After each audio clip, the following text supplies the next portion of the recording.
They chose greed over love. I chose revenge over tears. They say love and family can conquer anything. But what happens when greed poisons the blood that once protected you? I trusted them with everything, and they sold my trust for a handful of money. My own family betrayed me. I cried that night, but it was the last time I ever did, because from that day, I started planning. My name is Aisha, 27 years old. I always believed that love, whether from family or a partner, could heal everything. I grew up surrounded by warmth, laughter, and the kind of love people spend their whole lives searching for. My father was a respected businessman, a man of integrity and wisdom. My mother was the softest soul I knew, gentle hands, kind eyes, and the glue that held us all together. And then there was my brother, Adil, my protector, my confidant, my best friend. He was the one who walked me to school, who cheered the loudest when I graduated, who always said, "I'll never let anyone hurt you." I believed him. I believed them all. Life felt perfect, or at least it seemed so. I had just started managing one of my father's new projects, a real estate venture that meant everything to me. I poured my heart into it, working late nights, designing proposals, meeting clients, dreaming of a future where I could make my father proud. It wasn't about money for me, it was about building something that carried our family's name with pride. And then there was Ayan, the man who walked into my life like a calm after the storm. He was one of our company's financial consultants, intelligent, soft spoken, and patient in a way that made you feel safe. He'd stay late at the office, helping me with paperwork, teasing me when I forgot to eat, reminding me to breathe when the pressure felt too much. "You work too hard, Aisha," he'd say, handing me a cup of coffee with that half smile of his. "You're trying to make everyone proud, but are you proud of yourself?" He didn't know how much those words meant. For the first time, someone was seeing me, not just as my father's daughter or Adil's sister, but as me. We started spending more time together. Coffee breaks turned into dinners, meetings turned into long drives filled with laughter and quiet confessions. With him, I felt something I hadn't felt in a long time: peace. My family adored him. My mother would often smile and say, "He brings out the best in you, Beta." Even Adil seemed to like him. At least that's what I thought. At family dinners, he'd tease Ayan playfully, call him my future brother-in-law, and laugh. But sometimes when he thought no one was looking, I caught something in his eyes. Something sharp, almost calculating. I brushed it off as protectiveness. After all, he was my brother. He just wanted the best for me, right? One evening, my father called me into his study. He smiled as he handed me a small golden key. "You've earned this, Aisha," he said proudly. "The new project, it's officially under your name now. You've made me proud." I hugged him, my heart bursting with happiness. Adil stood behind him, smiling, but I noticed the way his jaw tightened, the way his eyes shifted for a second before he forced a grin. I told myself I imagined it. I didn't want to believe that something so small could mean so much. The next few weeks felt like a dream. The project was moving faster than expected, and investors were showing interest. My parents were happy. Ayan was supportive. Everything was falling into place. But then, little things started to change. Calls went unanswered. Important documents disappeared. Meetings were postponed without my knowledge. I'd walk into the office and feel whispers stop mid-sentence. People avoided eye contact. At first, I blamed myself. Maybe I was being too emotional, too sensitive. Maybe I was overthinking. Until one morning, I noticed a contract on my desk, a contract I didn't remember signing. The figures were altered, the ownership details looked different. I called my assistant, confused. "Who approved this?" I asked. She hesitated before replying. "It came from Adil's office. I thought you knew." My chest tightened. I went straight to Adil's cabin. The door was half open. He was on the phone, his voice low, but urgent. "No, she doesn't know. Just make sure the papers are finalized by Friday." My stomach dropped. I pushed the door open. He looked up, startled. "Aisha, you scared me," he said quickly, hanging up. "What's going on?" I asked, trying to keep my voice steady. "Are you changing things in my project without telling me?" He leaned back in his chair, smiling too easily. Relax, sis. They're just small changes, legal stuff. You wouldn't want to deal with the boring parts. Trust me. I still should have known, I said firmly. He stood up and placed a hand on my shoulder. You work too hard. Let me handle the tough parts, okay? You'll thank me later. I forced a smile, but something about his tone didn't sit right. I walked out, heart pounding. That night at dinner, I told Ayan about it. He was quiet for a moment before speaking. Aisha, he said carefully, can I ask you something? Of course. Do you trust everyone in your family completely? I frowned. Why would you ask that? He hesitated, then looked away. Because when money's involved, even the closest people can change. I laughed softly, but it didn't reach my eyes. Not my family, I said. They'd never do that. He didn't argue, he just looked at me for a long moment, a look that felt almost like a warning, before changing the subject. That night I lay awake in bed, staring at the ceiling. His words replayed in my mind over and over. I wanted to dismiss them. I wanted to believe he was wrong. But deep down, something had already started shifting inside me. The next morning, I tried to shake it off. I buried myself in work, convincing myself everything was fine. But denial only lasts so long. Over the next few days, more strange things happened. Documents went missing from my drawer. A client mentioned a meeting I had no knowledge of. And when I checked the company's bank statements, I found large withdrawals under project expenses, approved by someone with my digital signature. I remember sitting in my office that evening, staring at the numbers, my hands trembling. I wanted to call my father, to ask what was going on, but something stopped me. What if he already knew? What if he was part of it too? No, I pushed the thought away. Papa would never, neither would Mama. And Adil, he was my brother. He couldn't do this to me. But the seed of doubt had been planted. And once doubt enters your heart, it spreads like wildfire. That evening, Ayan came to see me. You look tired, he said softly. You should take a break. I can't, I replied, my voice cracking. Something's wrong, Ayan. I can feel it. He reached out, taking my hand. Then find out what it is, he said, before it's too late. I nodded slowly.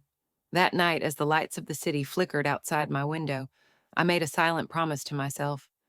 To stop ignoring the signs. To open my eyes no matter how painful the truth might be. I didn't know it then. But that was the last peaceful night of my life. The morning after that restless night felt different. The sunlight seemed dimmer, and even the familiar walls of my room looked like strangers. I kept telling myself I was imagining things, but my gut wouldn't rest. Something was off, and I needed to find out what. At breakfast, my father was reading the newspaper, my mother humming softly in the kitchen. Adil was scrolling through his phone.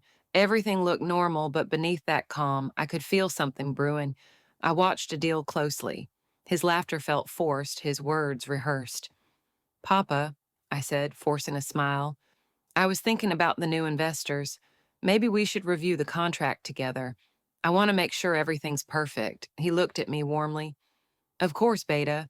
Adil mentioned he already handled most of the details. You should be proud. The company's expanding faster than ever. My chest tightened. Adil handled it? Adil looked up, meeting my gaze. Yeah, just minor stuff. I didn't want to stress you out. I smiled faintly. How thoughtful of you.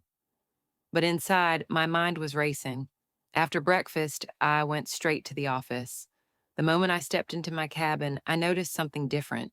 A file missing from my desk, the top drawer slightly open. I kept everything organized, down to the last paper clip. Someone had been here. I turned on my computer and checked the shared company drive. Adil's folder had restricted access now. I couldn't open half the documents I used to. My heart sank. All right, I whispered to myself. If that's how you want to play. I opened my private backups. I had always saved duplicates of every important document, just in case. But when I tried to access them, the password didn't work. It had been changed. For the first time in my life, I felt afraid, not because of losing money or power, but because I was starting to realize I might lose the very people I loved. Hours passed, before I gathered enough courage to confront Adil again. He was in the boardroom laughing with a few investors. The sound of his laughter, once so comforting, now felt like a mockery. When the others left, I stepped inside. "We need to talk," I said firmly. He leaned back in his chair, still smiling. "About what?" "The project, my files, the contracts you're signing without my knowledge." He sighed dramatically.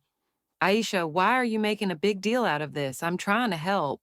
You're good at ideas, but business, that's my thing. Let me handle it." "You're handling it by locking me out of my own work?" I snapped. His expression hardened. "Watch your tone. You're not the only one who built this company." "I never said I was." "Then stop acting like you're the savior of the family," he hissed, standing up. "Papa gave you one project and you're suddenly the boss of everyone? Maybe it's time you learn your place." His words hit me like a slap. I stared at him, speechless. This wasn't my brother, this was someone else. Cold, distant, almost unrecognizable. "Learn my place," I whispered. "I thought we were building this together." He looked away, his jaw tight. "Not everything is about you, Aisha." I walked out before he could see the tears in my eyes. That evening, I called Ayan. When he picked up, my voice was shaking. "I think you were right," I said quietly. He didn't sound surprised. "What happened?" I told him everything, the missing files, the contracts, Adil's attitude. He listened without interrupting, then said, "You need to find proof. Don't accuse anyone until you have it in your hands." "How do I do that?" "I'll help you," he said. "But you have to stay calm. They can't know you're suspicious." I took a deep breath. "Okay." The next few days became a blur of pretending. I smiled at breakfast, laughed at family dinners, and acted like nothing was wrong. But every night I stayed late at the office, digging quietly into the system, tracing transactions, checking signatures. And then one night, I found it. A digital copy of a document, hidden in an old folder labeled Archive. It was the contract for my project, but the ownership clause was altered. Instead of my name, it listed a new entity, Adil Enterprises. My hands froze over the keyboard. My brother had transferred my project, my life's work, into his name. And it wasn't just him. I saw another signature on the approval line, Ayan's. For a moment, I couldn't breathe. The room started spinning. I read it again and again, hoping I was wrong.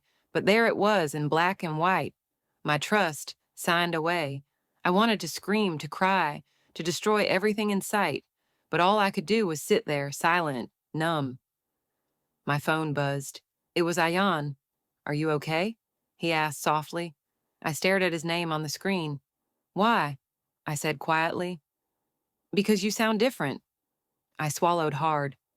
"Did you know?" He hesitated for a moment too long. "Ayan," I said again, my voice trembling. "Did you know what Adil was doing?" There was silence, and then, finally, a sigh. "It's not what you think, Aisha. Don't lie to me." "Adil came to me first," he said, his voice tight. "He said it was a joint expansion. He said you agreed to transfer the rights temporarily for tax reasons. I didn't know it was permanent until it was done." I laughed bitterly through the tears I didn't want to shed. "You signed it. The one person I thought would never hurt me. I was trying to protect you," he said desperately. "Adil said your father was planning to retire soon, that he wanted everything under one management. I swear I didn't know it would." "Stop," I whispered. "Just stop." He went quiet. "I trusted you, Ayan," I said, my voice breaking. "Both of you." When I hung up, the silence that followed was unbearable. It wasn't just the sound of heartbreak.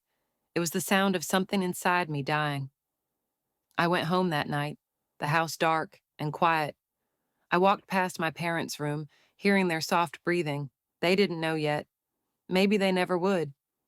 I stood outside Adil's door for a long time, my hand hovering over the handle. I wanted to burst in, to scream at him, to demand why. But I didn't. Instead, I walked to my room, shut the door, and sank to the floor. I cried until my throat burned, until my tears ran dry. Every memory, every laugh, every promise, it all played like a cruel movie in my head. They didn't just betray me, they buried my trust. When dawn broke, I was still sitting there, staring at the faint light creeping through the curtains. My eyes were swollen, my body trembling, but my mind was silent. That was the last time I cried, because somewhere between the heartbreak and the silence, something inside me shifted. I realized I couldn't undo what they'd done, but I could make sure they paid for it. They used my love against me. Now I would use their greed against them. That morning, as the first rays of sunlight touched my face, I made a promise to myself. No more tears, no more weakness. They had taken everything from me, but they had also given me something far more powerful, a reason to fight back. The game had just begun. The day everything broke felt like a storm that had been circling for weeks. Finally, it opened its mouth and swallowed me whole. It started with a family meeting, my father called it, his voice warm and final like he was about to present me with a gift. I dressed carefully, choosing a dress that made me feel composed, not because I wanted to impress anyone, but because I needed to hold myself together. At the table, my mother smiled the way she always did, eyes soft, hands placid as if she were smoothing the surface of something that would never ripple. Adil sat at my father's right, the picture of confidence. Ayan was there too, quiet and polite, his fingers worrying the rim of his glass. My father began in that steady tone he used when teaching me to drive or explaining a company report. He spoke about legacy, continuity, how difficult decisions had to be made for the greater good. He praised my work with gentle pride, and then, with an even gentler voice, he told me he had decided to step back. He said he trusted Adil to steer the company through the next phase. He said he believed in Adil's judgment. I nodded, smiling, because that's what you do when your father tells you something important. You nod. I watched Adil's face as my father spoke. He looked like a man who had been expecting this moment. His smile one of those practiced, patient smiles that never touch the eyes. And then my father reached into his pocket and slid an envelope across the table. Adil opened it and read aloud, as if reciting a poem, the transfer papers, signatures in place, clauses we had never discussed. A deed of ownership that shifted not only the project I had nurtured, but the control of several key holdings into Adil Enterprises. My name appeared only a dozen lines down, in a form that suggested I'd agreed to everything. The air in the room thickened as if the walls were closing in. "Papa," I began, voice small. "I wasn't informed about—" "You were," my father interrupted. "We discussed contingency plans. You were tired, Aisha. You needed rest." "That's not—" I started. My throat felt raw. "Those weren't my initials on these papers." Adil's smile narrowed. "You were overwhelmed with work. You asked me to help you. I handled the legal formalities to speed things up." "That's not how this works," I said, louder now. "You can't sign away my work like it's a scarf you fold and store." My mother's hands clutched the tablecloth. "Beta, don't make this difficult," she said, in that soft voice that had always calmed me. But her eyes darted to Adil, and then away. There was a tremor there I had never seen before. An admission without words. She knew more than she let on. Ayan shifted uncomfortably in his chair. "Aisha," he said, "we thought this would protect you. This centralization, it would make the operation smoother, reduce tax liabilities. You would have had a seat at the head of the table." "You took my seat," I said. "You moved me to the edge." My brother's hand tightened on the papers. "You don't understand corporate governance," he said. "We're making hard decisions to keep this business in the family." "You made those decisions while locking me out," I said. "You changed passwords, reassigned administrators, signed approvals in my name. How is that protecting me?" Adil's voice had gone cold. "You're being dramatic. You've always been impulsive. This isn't about trust, it's about survival." "But at what cost?" I asked. And in that moment I saw the truth, the way a blade cuts through fog. My family had decided the cost of survival was me. They wanted control. They wanted the business consolidated and a clear line of succession. They measured my usefulness and found it replaceable. They had convinced themselves it was for my good. They had convinced Ayan and then used his signature to make the lie stick. I remember the exact way the room looked then, the way the light through the blinds carved bars across the table, the way the silverware caught the sun like small witnesses, the way my mother's lips pressed together until they paled. I remember the stench of perfume and paper and betrayal. I left before the conversation ended. The hallway felt long enough to betray me. My legs were unsteady with each step. Outside, the city went about its day, oblivious, clean, indifferent. I walked until my feet ached and my head spun, and then I sank onto a park bench and let the world tilt around me. They didn't only steal a project, they stole my future, the tiny scaffolding I had built with every late night and every risk I'd taken. They stole trust itself, the thing you can't bill or litigate for. When I finally went back home that night, the house was quiet. My parents watched television, faces blank, as if nothing had happened. A deal was absent. The betrayal had been performed and concluded with legal signatures and hushed explanations, and now it needed to be normalized, brushed away like crumbs after a meal. I confronted him later in his office, where the air smelled faintly of cologne and power. Why? I asked, because sometimes the simplest question is the sharpest blade. Why would you do this to me, to us? He looked at me like I had asked him to produce a miracle. Why? Because I can, he said simply. Because I am capable and you needed someone capable to secure the company. Because you're too soft. You call this protection? I whispered. He leaned forward. Call it what you want. The bottom line is the bottom line, Aisha. Emotions don't run balance sheets. It's not just numbers to me, I said. It was my life. He shrugged. That's the problem. You refused to see the bigger picture. You wanted to romanticize the business, hold it up like a memory. This is industry. It requires hard hands. That night, I replayed every memory with a new filter. I saw my father's subtle nods, the way he listened to a deal longer than he had listened to me, the way a deal's eyes always seemed to flick to the ledger with a hunger that had masked itself as ambition. I thought of my mother's silence and wondered when silence had become collusion. And then there was Ayan. I had loved him the way people love when they feel seen. He had been the quiet harbor during the stormy years. When I called him that night, hoping for comfort, perhaps for a single hand to hold, he hesitated, and then he began to explain the necessity of the transfer. He spoke in terms of spreadsheets and risk analyses, of safeguard and legacy and family. He said he never intended to hurt me, that he'd thought it would help. But what pierced me was not that he had been wrong. It was that he had been part of the machinery that made it possible. His signature was on the paper. His quiet rationalizations had been the grease that allowed their plan to work. The betrayal was not a single act. It was a choreography performed by people I loved. In that choreography, I was the prop, the set piece repositioned when it no longer fit the scene. A week later, the smear started. In the office, rumors sprouted. Aisha was never serious about running the business, a whispered voice told me in the corridor. A client called and asked if the transition had been amicable. Investors sent polite condolences. My name was mentioned like a footnote, sentimental, replaceable. They hadn't just taken ownership, they'd taken the narrative. They framed my removal as a kindness. They told everyone I was exhausted, unfit to lead, that I'd willingly stepped aside.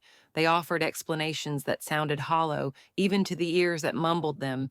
Tax strategy, consolidation, family stability. At a public dinner meant to introduce Adil as acting chairman, my father stood and spoke with that same measured pride. The room applauded the smooth succession plan. Cameras flashed. People I had once thought were friends patted Adil on the back. I sat at the edge of the room, an island with no landfall, smiling politely as my world declared me redundant. Afterward, in the privacy of the bathroom, I locked the door and pressed my forehead to the cool tile and screamed into my hands until my voice cracked and my throat was raw. I let the sound pour out of me in one long, ugly release. My body shook like someone who had taken a hard blow and was still on the floor. When the screaming stopped, there was only a hollow echo. That was when the new feeling started. Not grief, not quite. It was an ember, a small, hot determination that steadied my hands. Tears had taken all they could. There was nothing left to give them. I thought about all the nights I'd spent organizing files, the late calls, the drafts with my handwriting. I thought of the way a deal had laughed at my ideas in meetings and then repackaged them as his. I thought of my father's trust, or the illusion of it, and my mother's hands smoothing things over while her eyes told a different story. This betrayal was personal. It was an incision made by people whose names I'd whispered in my prayers. It was the ultimate humiliation, to be removed by those you loved most while they smiled, insisting it had been for your own good. I left the bathroom and walked back into the room where life had continued as if nothing had happened. I sat at the head of a table that was not mine and let the music of polite conversation wash over me. I tasted nothing.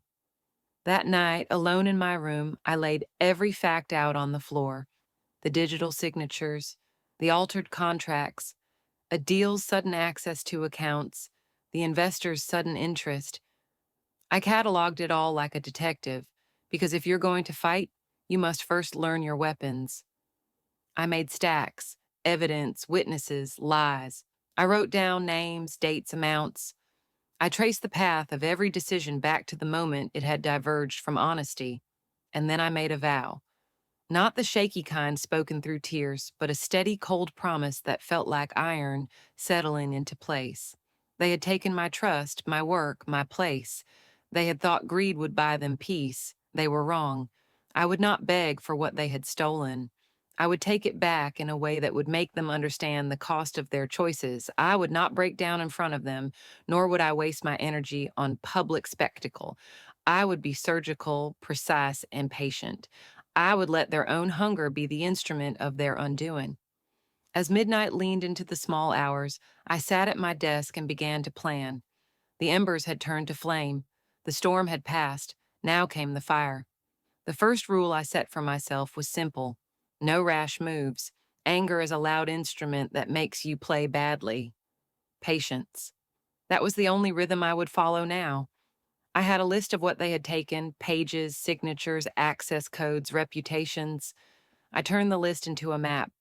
Every map has routes, and every route has checkpoints. My job was to walk them all, quietly, until the web they'd woven began to fray.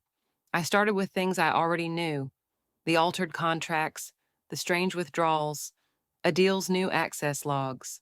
At night, when the house slept and the corporate lights dimmed, I sat at my desk and became something I had never admitted to myself: a student of their habits. I learned how a deal signed his emails, the cadence of his calls, the sources of his investor introductions. I learned where my father kept the old safe, which secretary still saved every scanned invoice, which lawyer accepted calls after midnight.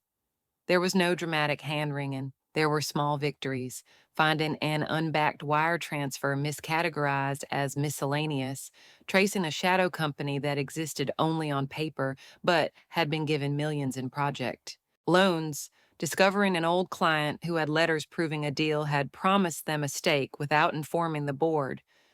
Each discovery was a thread I set aside, neat and labeled. Evidence I decided is patient and merciless. Ayan's betrayal cut the deepest because I had thought he was on my side. I didn't want revenge against him for spite. I wanted truth.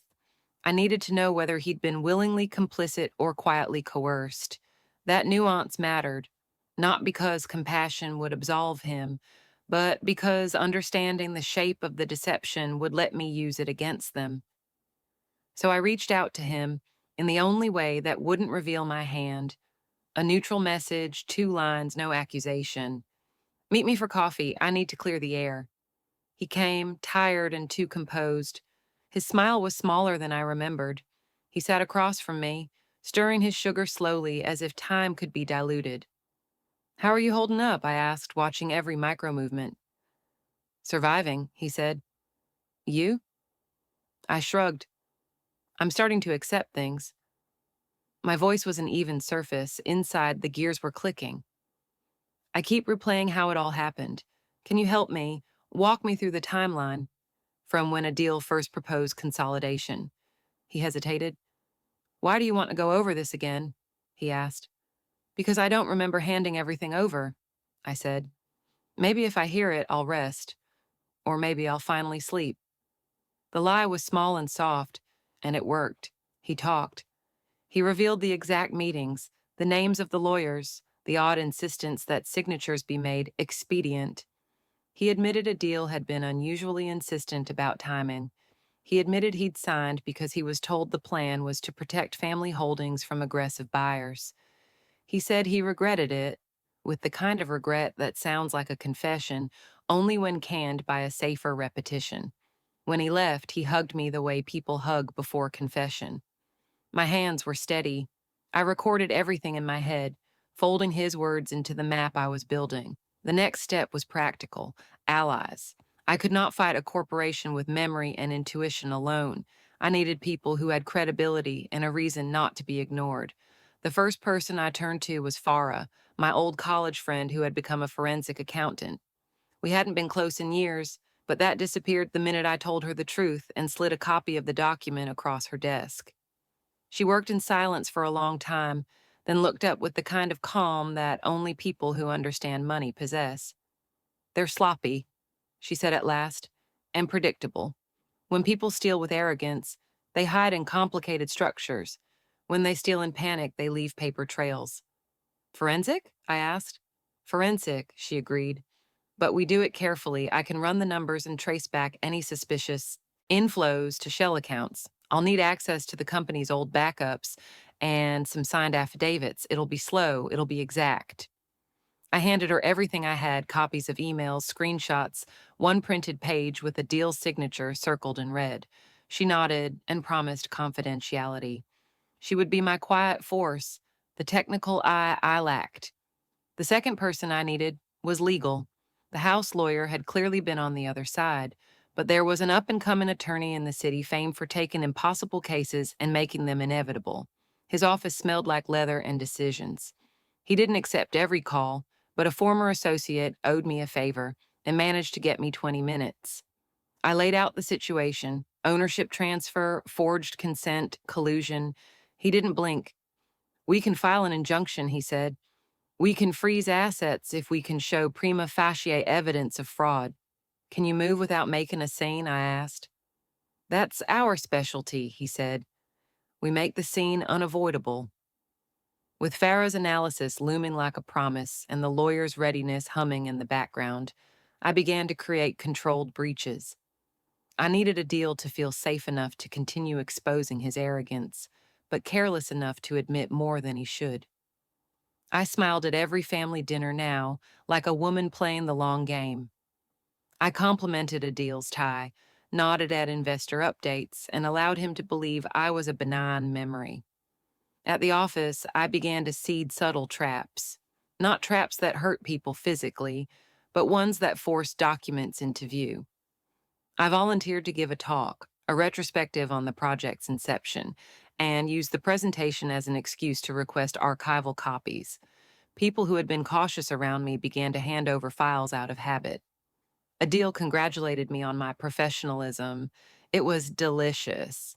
Farah found the first big crack 2 weeks later: a series of internal transfers running through a small construction firm in the outskirts, a company registered under a woman who had never shown up for a meeting and whose listed address was a post office box. The transfers had been authorized by a corporate admin account created 2 days before the signatures appeared.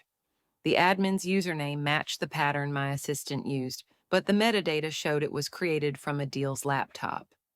The evidence was precise and cold. We moved with surgical quiet. My lawyer filed for preservation orders and a temporary freeze. Notices were sent to brokers, banks, and auditors. The filings were bureaucratic hammers, invisible to the family at first, but loud enough in the right rooms. The judge's clerk called to confirm receipt, and I felt a strange satisfaction in the steady beeping of the office fax, proof that the law could be a patient weapon. The next phase involved reputation. Adil had worked hard to make the company synonymous with his image. He loved applause, he loved the light. I planned to take that light not with cruelty, but with exposure that would make the applause disappear. For that, I needed corroboration.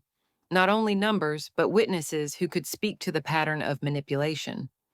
I spoke to former employees, to a disgruntled regional manager who had been sidelined, to an investor who'd been offered preferential terms in secret. Each conversation was careful.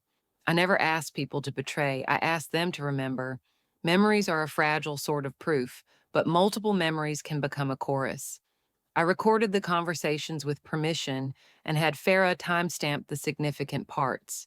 It was tedious, sometimes heartbreaking, but the chorus grew. Ayan became difficult to read. He oscillated between avoidance and attempts to help. Sometimes he would leave breadcrumbs, a name, a date, and then retreat into silence. When he slipped and gave me a phone number connected to one of the shell companies, I knew he'd made a mistake he couldn't undo. Farah traced the number to a small office in a neighboring city and found documents there.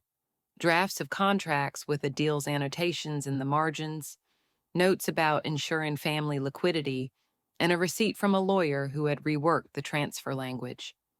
That was the moment things tilted. We had enough to present a prima facie case, altered contracts, unauthorized transfers, witnesses who could attest to a pattern of deceit. My lawyer drafted an injunction that would force the company to halt all transfers and allow a temporary audit. It felt like stepping onto a bridge and watching the betrayers realize the water below could swallow them. But I did not want humiliation for its own sake. My vengeance had rules: no public spectacle that would destroy lives beyond the culpable, no petty cruelty. I wanted correction, restitution, and a lesson carved into the ledger of their conscience. I wanted to build a future I could walk into with my head held high, not a pile of ashes to dance on. The day the injunction was filed, Adil stormed into the office like a man betrayed by the universe. His face was a map of outrage and terror. He yelled about conspiracy, about attacks from competitors. He demanded to know who had turned on him. He accused the board, the auditors, anyone who would not reveal themselves. When he finally looked at me, his eyes were wild. "Who did this?" he demanded. I sat very still. Calmness had become my armor. "The law did this," I said. "And the truth. You stole what wasn't yours." He laughed then, a bark edged with panic. "You don't understand the complexities." "I understand enough," I interrupted. "Enough to know you chose greed over love." His chest heaved. For a second, I thought he might strike me. Instead, he flung out of the room, a man unmade by his own hands. That night, the house was loud with whispered phone calls. My parents' faces were drawn. My mother's hands trembled as she tried to call the family lawyer. The narrative they'd worked so hard to control was unraveling in front of them, one ledger entry at a time. I did not dance in their ruin. I sat in my room and cataloged what would come next: hearings, reconciliations, press, the slow work of setting things right. Revenge, I had learned, was less about the moment of exposure and more about the aftermath, the rebuilding. I would make sure the rebuilding included truth, accountability, and a future where the ledger reflected justice rather than silent theft. As I lay in the dark, I felt something unfamiliar and sharp, not the satisfaction of a successful plan, but the hollow emptiness of a wound beginning to close. Somewhere in that ache was a strange gratitude for the clarity that comes when everything you thought you knew is stripped away. I had been given a choice: to dissolve into sorrow or to coalesce into purpose. I chose the latter. The fire I had started was not the wild blaze of revenge for revenge's sake. It was a controlled burn, meant to clear the rot and allow new growth.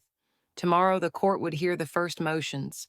Tomorrow the first of their comfortable lies would be tested by an indifferent judge and a patient law, and somewhere in the house a deal would pace, unable to hide the knowledge that numbers once twisted to his favor would be his undoing.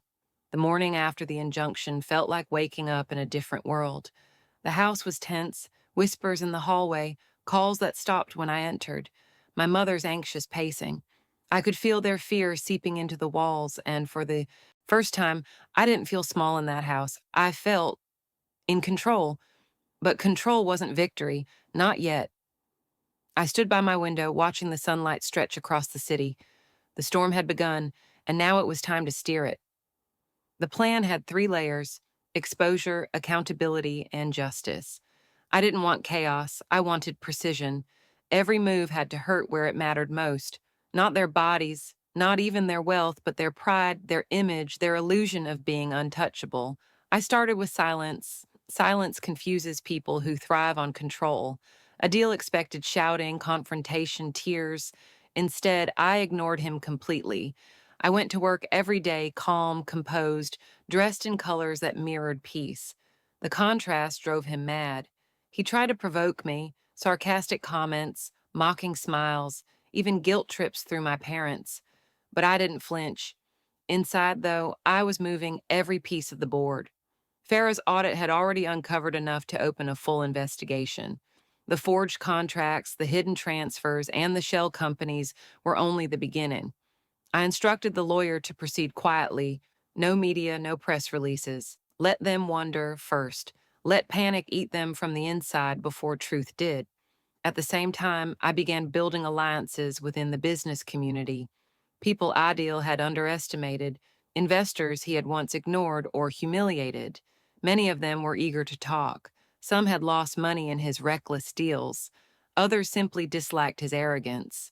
I approached each with humility and clarity. I'm not here to destroy him, I told them. I'm here to fix what he broke and make sure he never breaks it again. They saw the sincerity in my eyes. One by one, they began to side with me. Within 2 weeks, I had quietly regained control of several key partnerships. My name began to reappear in board meetings, in discussions, in emails. Slowly, the balance shifted, but the biggest move came when I visited the bank that handled our corporate accounts. I met with the manager, an old friend of my father's, a man who had known me since I was a child. He leaned back in his chair, sighing. Aisha, I've seen your family's ups and downs, but this is dangerous. You're playing with fire. I'm not playing, I said softly. I'm rebuilding. He studied me for a long time, then nodded. You have your mother's eyes, he murmured. She used to say the same thing when your father's partners tried to cheat him years ago. He authorized access to the company's secondary accounts, the ones Adil thought he had hidden behind dummy signatures. Within minutes, I saw everything. The transactions, the diversions, the fake vendors. It was all there, proof that my brother's greed wasn't just betrayal, it was theft, fraud, and manipulation at every level. I printed the records and stored them in a locked briefcase. This wasn't about revenge anymore. It was about truth. Later that evening, I met with my lawyer and Farah again. We sat in a quiet restaurant, the lights dim and the city humming outside. Farah spread out the documents across the table. This is enough, she said. You could have him arrested tomorrow. I looked at the papers, at the signatures that once represented love and trust, and felt a strange calm settle over me. No, I said. Not yet. My lawyer frowned. Why wait? Because arrest is punishment, I said slowly. But exposure, that's justice. They didn't understand at first, but I had already decided. Adil had spent years building his image, the perfect son, the successful entrepreneur, the charming businessman. He had bought people's admiration with lies, and so that's where I would strike. I prepared an investor meeting, something public but not dramatic. I called it a financial review. I invited everyone Adil had ever impressed, board members, clients, even our father's oldest business partners. Adil thought it was an attempt to fix the damage and show unity. He didn't know what was coming. The day of the meeting, I arrived early. I stood before the mirror in the conference room, adjusting my blazer. My reflection looked different now. Not the naive girl who once believed that love was stronger than greed. This version of me was colder, calmer, unstoppable. Adil arrived late as always. He grinned when he saw the crowd.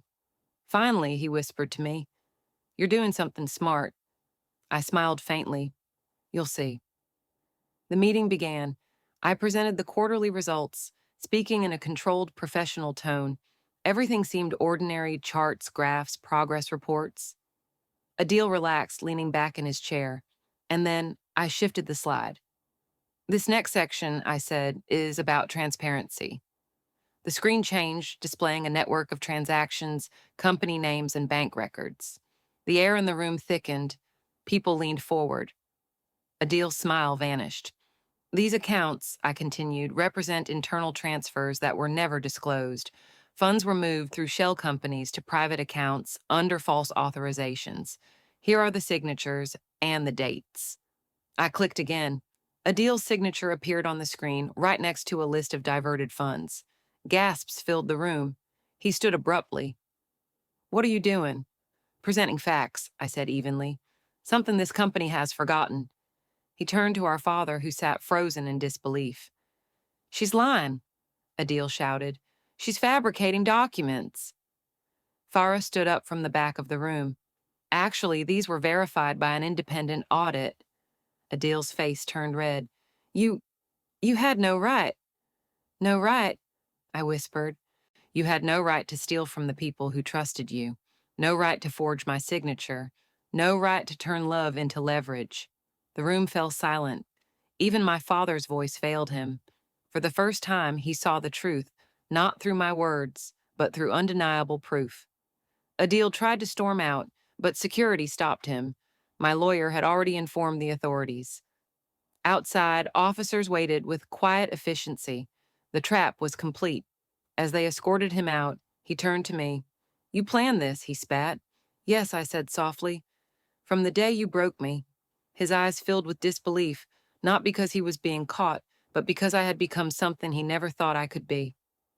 That night, I went home to a house drenched in silence. My parents didn't speak. My mother cried quietly in her room. My father sat in his study, staring at old family photos. I didn't go to comfort them, not yet. Sometimes truth needs silence before forgiveness can even exist. Instead, I sat in the garden beneath the same stars that had once watched me cry. The wind felt different now, lighter, calmer. Ayan came to see me a few days later. He looked exhausted, guilt written across his face. "You did it," he said quietly. "No," I said. "He did it to himself."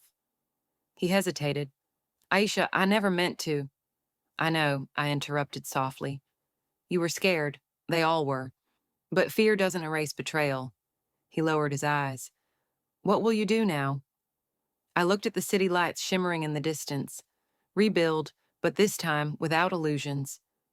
The company was temporarily under investigation, but the court favored me. The evidence was irrefutable. I was reinstated as the rightful owner of my projects and made interim head until further notice. The board supported me.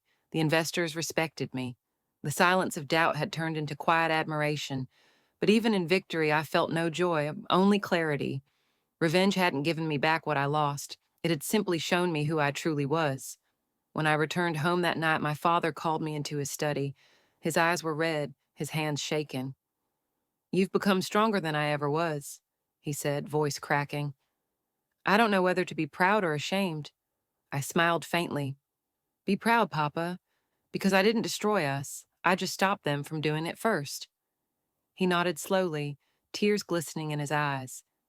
That night, I finally slept, not as the broken daughter or the betrayed sister, but as a woman who had reclaimed her power. They had chosen greed over love, but I had chosen strength over sorrow, and the storm I had unleashed was only the beginning of their reckoning. The courtroom was colder than I expected, not in temperature, but in energy. Every sound echoed, every word felt like it carried weight. The reporters filled the back rows, their pens ready to carve headlines out of our family's tragedy. My heart should have been racing, but it wasn't.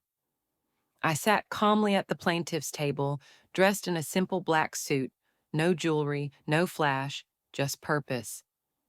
On the other side sat Adil, his arrogance stripped away. His once slicked hair hung messy over his forehead, his designer suit looked wrinkled, and his eyes, the same eyes that once mocked my pain, were filled with something new. Fear. The judge entered. Everyone stood. The case that had once been a family secret was now a public spectacle. Khan Enterprises versus Adil Khan. Fraud. Forgery. Misappropriation of funds. The world was about to see who he really was. Flashback, 2 weeks earlier. When the audit results were officially filed, Adil's lawyer tried everything, delaying tactics, bribery, emotional manipulation. My parents begged me to withdraw the case. "He's your brother," my mother cried one night, holding my hands tightly. "Family fights, Aisha. But taking him to court, It will destroy us. Her voice trembled, but I didn't. He already destroyed us, Ami. I'm just showing the world how. My father stood silent, watching the exchange with guilt weighing heavy on his shoulders. For years, he had chosen blindness over confrontation. Now he couldn't look me in the eye. I didn't hate them, but I couldn't protect their illusions anymore. Back to present courtroom scene. The prosecution opened with evidence, bank statements, digital transfers, forged signatures, and video proof from office surveillance showing a deal instructing employees to alter ledgers. Each piece landed like a hammer against his image. The audience murmured as the details unfolded. My lawyer presented calmly, methodically. Your Honor, every rupee stolen came from projects registered under Miss Aisha Khan's authority, projects that Adil Khan not only sabotaged, but rebranded as his own. The documents you see here prove beyond doubt that this was not an error. It was a plan. Adil's lawyer jumped in, his tone defensive. My client admits to irregularities, but there was no malicious intent. The family business was under stress. Funds were shifted temporarily. I stood. With forged signatures? With my name? The courtroom turned silent. The judge nodded. Miss Khan, you may continue. I faced my brother, my voice steady. When you took my work, you said it was just business. When you forged my name, you said I was being emotional. When you made our parents choose between us, you said I was jealous. Tell me, Adil, was it still just business when you lied to every investor? When you watched me break? Adil avoided my eyes, his jaw clenched, hands trembling under the table. I didn't lie, he muttered finally. I just took what was mine. A bitter smile touched my lips. No, brother. You took what you never earned, and now you're losing what you never deserved. The judge raised a hand. That's enough, Miss Khan. Please take your seat. But my words had already landed. The verdict days turned into weeks of hearings, cross-examinations, and silent stares. My mother came to court only once. She couldn't bear the sight of her children sitting on opposite sides. My father came every day, silent, pale, shrinking with shame.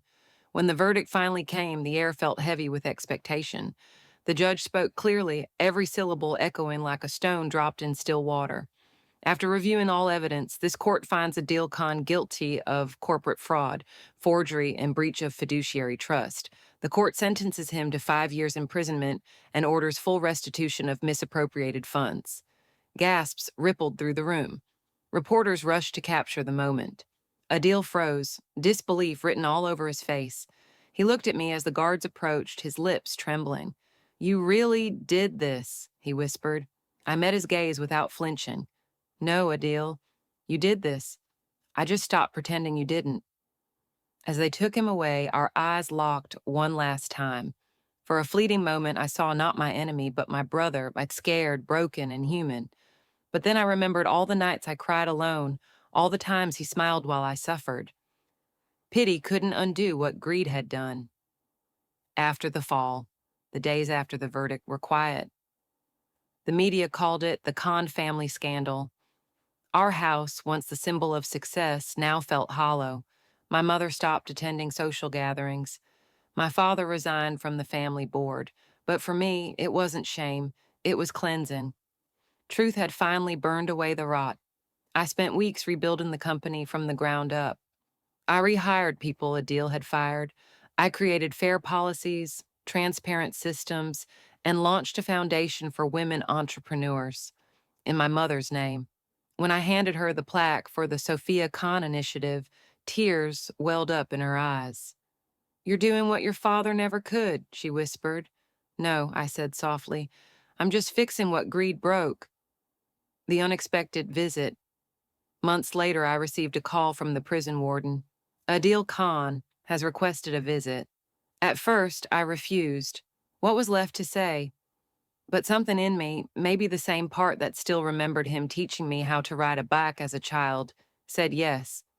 When I walked into the visiting room, Adil looked thinner, older. The arrogance was gone. In its place was exhaustion. I didn't think you'd come, he said quietly. I almost didn't. He nodded, his eyes hollow. I've had a lot of time to think here, about us, about what I did. Silence hung between us. I don't expect forgiveness, he continued. But I needed to say it. I was wrong. I thought winning would make me powerful, but all I did was destroy everything we had. I looked at him, not with anger, but with finality. You didn't just destroy us, Adil. You destroyed yourself. But maybe this is where you rebuild.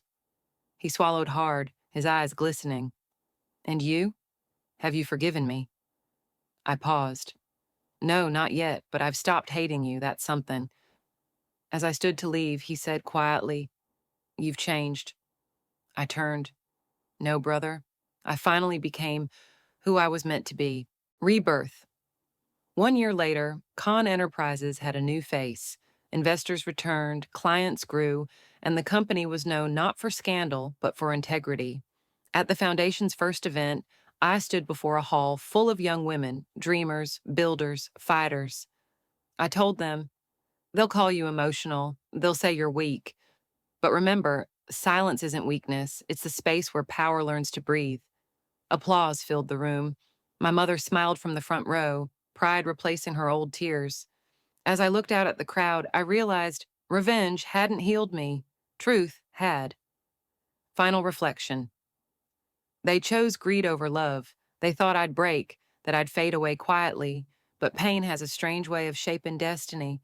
It burns you until you're made of steel. I didn't just fight for revenge. I fought to reclaim my name, my voice, my peace. And now, when I stand in the mirror, I don't see the girl who cried in the dark. I see the woman who made the darkness kneel. Forgiveness doesn't mean forgetting. It means letting go of what tried to kill you, so you can finally live. It's strange how quiet life becomes after chaos. The noise, the whispers, the constant adrenaline, they all fade one day like a storm that's finally run out of rain, and all that's left behind is silence, but not the kind that hurts, the kind that heals. It had been a year since the courtroom verdict, a year since my brother's eyes met mine behind those glass walls, a year since I stopped being the broken one. Now I live differently, peacefully. My mornings began with sunlight spilling through my apartment window, not with phone calls or meetings or family drama. The city still buzzed outside, but I had learned how to exist above the noise. On my desk lay the foundation's newest proposal, funding small businesses for widowed women. Every time I read their stories, I saw a version of myself in them, women who lost everything but still refused to stay down. Maybe that was the real purpose of pain, to make you the light someone else needs. That evening, I stood on the balcony watching the sunset paint the sky in orange and gold. My mother joined me, wrapping a shawl around her shoulders. You don't come home much anymore, she said softly. I smiled faintly. Home hasn't felt the same, Ammy. She nodded slowly. It's quieter now. Your father spends his evenings reading the newspaper like it holds the answers to everything that went wrong. But he's proud of you, Aisha. We both are. Her voice trembled slightly, as if carrying the weight of 1,000 unspoken apologies. I turned to her. You don't have to say it. Tears welled up in her eyes. I should have protected you. I saw the signs, but I chose to believe the lie, because it was easier than believing my son could do. Something so cruel. I placed my hand on hers. You did what any mother would have done. You believed in love, not greed. She smiled weakly. You sound wiser than your age. I had a good teacher, I whispered. We stood there, side by side, in silence, the kind that didn't need words. The past hung between us, but it didn't hurt anymore. It had finally become just memory. Later that night, I went to my father's study. The room smelled of old wood and regret. He looked up from his desk as I entered. You're still awake? He asked. I couldn't sleep, I said, sitting across from him. He folded his glasses, setting them aside. I wanted to tell you something, Aisha. I may not have said it before, but I was wrong. I let things slip. I thought family loyalty meant silence, but I see now silence can destroy more than words ever could. I felt the lump in my throat rise, but I swallowed it down. We can't change what happened, Abu. We can only make sure it never happens again. He nodded. You've grown stronger than I ever imagined. You remind me of your mother when she was young, Stubborn, brave, impossible to control. I laughed softly. That's the best compliment I've heard in a while. When I stood to leave, he said one last thing, quietly but with conviction. A deal will be released in 2 years. What will you do then? I paused at the door. Nothing, I said simply. He's already living his punishment. Because sometimes guilt is a prison stronger than any wall. A few weeks later, the foundation held its annual charity gala, a night dedicated to second chances. The hall shimmered with soft lights, the air filled with laughter and possibility. Women who had once been silenced now spoke on stage about how their lives had changed. When it was my turn to speak, I stepped to the microphone, the spotlight warm on my face. I looked at the crowd, faces of hope, resilience, and quiet fire. Pain, I began, has a way of making you forget who you are. It tells you that you're broken, that you've lost everything, but sometimes pain is just the beginning of your rebirth. I paused, letting the words sink in. There was a time I thought revenge would heal me, that making others fall would somehow lift me up. But it doesn't work that way. Revenge gives you power only for a moment. Peace gives you power forever. The audience was silent. Even the clinking glasses had stopped. So tonight isn't about revenge, I continued. It's about freedom, the kind that comes from forgiving yourself for what you couldn't control and fighting for the life you still can. When the applause came, it was thunderous. But for the first time, I didn't feel like I needed it. My validation didn't come from others anymore. It came from within. Later, as the guests began to leave, I stood near the entrance, shaking hands and smiling. A journalist approached me, recorder in hand. "Miss Khan," he said, "you've rebuilt not just a company, but a legacy. What's your secret?" I smiled. "It's simple. Don't let betrayal define you. Let it refine you." He grinned. "That's going in the headline." I chuckled and turned away, walking toward the balcony overlooking the city. The nightlights twinkled like tiny stories of survival. For the first time in years, I wasn't haunted by memories. I was guided by them. That night, I drove home alone. The road stretched endlessly ahead, the air cool and calm. I passed by the old office building, now renovated, reborn, and felt no bitterness. When I reached my apartment, I found a small envelope slipped under the door. No name, just a folded piece of paper. Inside, in familiar handwriting, were 4 simple words: "I'm trying to change." It was from Adil. I didn't know if he truly meant it, or if it was another attempt at redemption. But for the first time, I didn't need to question it, because his change or failure no longer defined my peace. I placed the note in my drawer, not as a reminder of pain, but as proof that even the darkest hearts can flicker with light. Weeks later, I returned to our old family home, the one I had avoided for so long. It stood quiet, surrounded by trees shedding their leaves, as if letting go of their own past. I walked through the hallways, the laughter once echoing there, replaced by memories that no longer hurt. In my old room, I found a childhood photo. Me and Adil, grinning with missing teeth, holding hands. For a moment, tears blurred my vision, but they weren't tears of sadness. They were gratitude for surviving, for growing, for finding peace. I placed the photo back, smiled softly, and whispered, "We were just kids once. Maybe that's the version of us I'll choose to remember." That night, as I watched the moonlight spill across my room, I thought of everything I'd lost and everything I'd gained. I had lost money, trust, and love, but I had gained strength, clarity, and purpose. Maybe that's what true revenge is, not seeing others fall, but standing tall where they thought you never would. They chose greed over love, and I chose revenge over tears. But what I found at the end of it all wasn't revenge, it was peace. You can't control how people treat you, but you can control what you become because of it. I became stronger, not bitter. And when the world tried to bury me, they didn't know I was a seed. Because real victory isn't in watching others fall, it's in learning how to rise, without hate, without fear, without regret. As the camera fades, Aisha closes her eyes, standing beneath the soft glow of dawn. The storm is over. And for the first time in her life, she's finally free. They say time heals everything, but I've learned that time doesn't heal, it teaches. It teaches you who deserves your loyalty, who doesn't. It teaches you the strength you didn't know you had, and the peace that comes when you stop fighting battles that don't deserve your soul. It had been almost 2 years since everything ended: the courtroom, the betrayal, the revenge, the tears.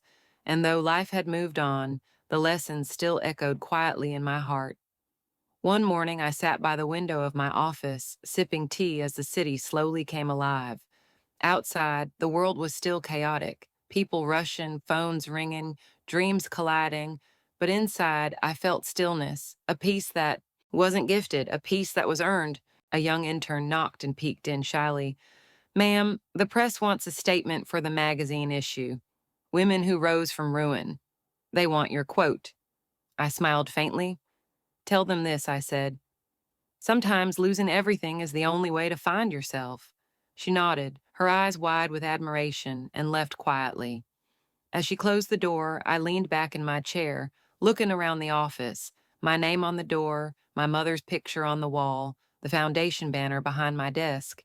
Every piece of it was built from ashes, and somehow I was grateful for the fire. That weekend, I visited my mother's house.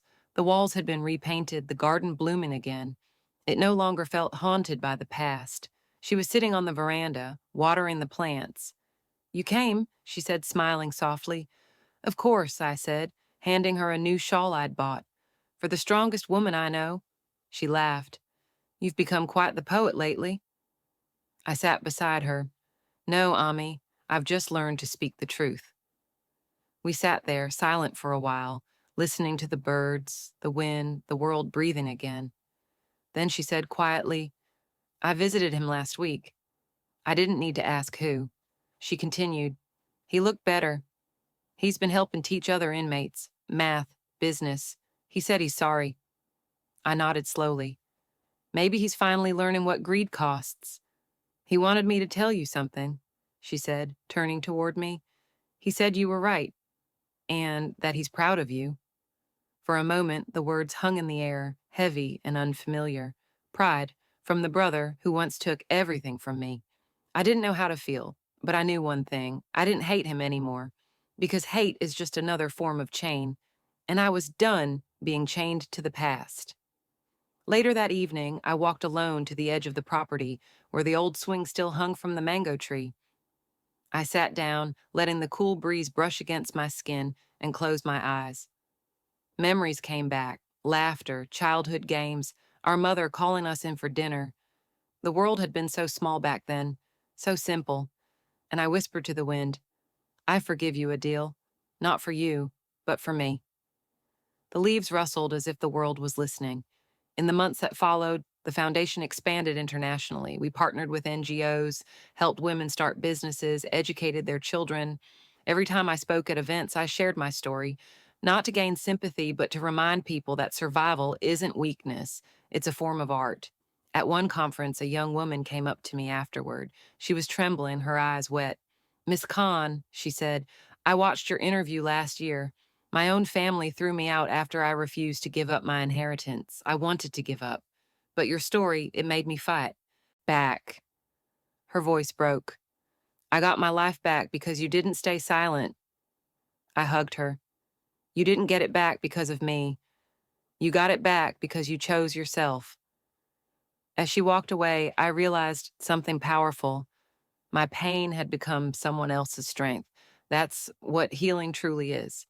One night, I recorded a message for the Foundation's documentary, the final chapter of my story. The camera rolled as I sat before a simple backdrop: no makeup, no pretense, just truth. There's a strange beauty in losing everything. It strips away the noise and shows you what really matters. I lost love, trust, and family, but I found myself. And sometimes that's the only thing worth finding. They say revenge is sweet, but I disagree. Revenge is temporary. Peace, peace is eternal. When you're betrayed by the people you love, you think you'll never recover. You think the pain will define you forever. But one day you wake up and it doesn't hurt anymore, not because you forgot, but because you finally accepted it. The truth is, greed destroys everything it touches, but love, even when broken, always leaves behind a seed. a chance to grow again. The documentary aired a month later, and messages flooded in from strangers, from women across the world, from people who had faced their own betrayals. But one message stood out. It was short, from an unknown number. "Thank you for freeing both of us." No name, no number saved, but I knew who it was. And for the first time, I smiled thinking of my brother, not with anger, but with peace. Years passed. Life moved forward gently. One morning, as I walked through the new foundation campus, glass walls reflecting the sunlight, I saw a little girl helping her mother fill out a form. She looked up at me, shyly smiling. I smiled back. "What's your name?" "Aisha," she said proudly. "Mama said she named me after a strong woman." I felt a lump in my throat. "That's a beautiful name," I whispered. Her mother added quietly, "Your story saved us. You reminded me that being broken doesn't mean being defeated." I bent down, touched Aisha's cheek, and said, "Always remember that the world will try to take your kindness and call it weakness. Don't let them. Kindness is power." That night, I wrote my final journal entry, the last page of the story I'd been writing since the day everything fell apart. They chose greed over love, but I chose peace over pain. And that was my real revenge. Because revenge ends a story, but peace begins a new one. Soft piano music, slow cinematic visuals of Aisha walking through the city at sunrise, holding a coffee cup, smiling at strangers, free, calm, whole. If you're listening to this, remember, betrayal doesn't define you, how you rise. After it does, let them choose greed. Let them choose lies. You choose peace. You choose yourself. Because at the end of it all, when the storm passes, when the dust settles, the strongest ones are not the ones who never broke. They're the ones who broke and still found the courage to stand again. And if you ever find yourself standing in the ruins of what was once your life, don't cry for what's gone. Smile, because that's where your new life begins. As the music fades, Aisha walks into the sunrise, no longer a victim, no longer a fighter, just a woman who survived and found peace in her own reflection.